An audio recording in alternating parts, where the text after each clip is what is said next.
Bonsoir et bienvenue sur le plateau d'ici 19h20. Il est l'heure de faire le tour ensemble de l'actualité. À Ops, des centaines d'habitants mobilisés contre le projet de décharge XXL. La décharge située dans le parc du Verdon pourrait s'étendre sur 25 hectares. Les riverains redoutent une dégradation de leur cadre de vie. Non au projet d'Écopole. Ils étaient des centaines ce matin devant la mairie d'Ops pour s'opposer à la création d'une décharge sur leur commune. Ce site accueillerait une déchetterie professionnelle mais aussi un centre de tri et une zone de stockage de déchets non dangereux.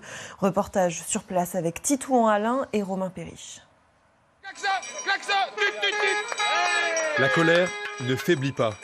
À Ops, entre 300 et 550 habitants de la commune et des villages voisins expriment leurs inquiétudes face à ce projet de décharge XXL.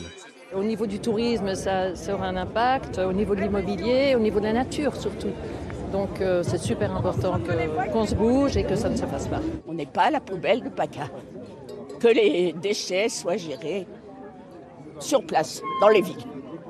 Les manifestants rassemblés aujourd'hui ont toujours de l'espoir. Ce lundi, de nouvelles discussions doivent avoir lieu à Ops. Le collectif maintient donc la pression. Il y a 9 communes, 9 villages déjà qui ont pris des délibérations à l'unanimité pour dire qu'ils étaient contre. La communauté de communes, lundi, va délibérer pour dire qu'elle est contre. On attend maintenant que le conseil municipal d'Ops, qui lui peut refuser de mettre à disposition les terrains, pour qu'il soit contre. Les cyclistes disent non à la décharge. Les banderoles de contestation ponctuent les abords de la route qui mènent à la décharge.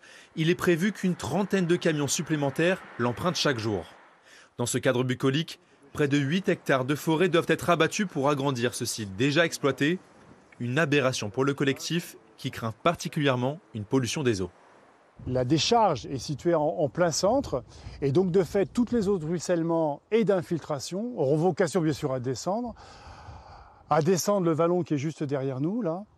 Et ce vallon va sur Salerne et sur la source de Salerne, ce qu'on appelle Saint-Barthélemy.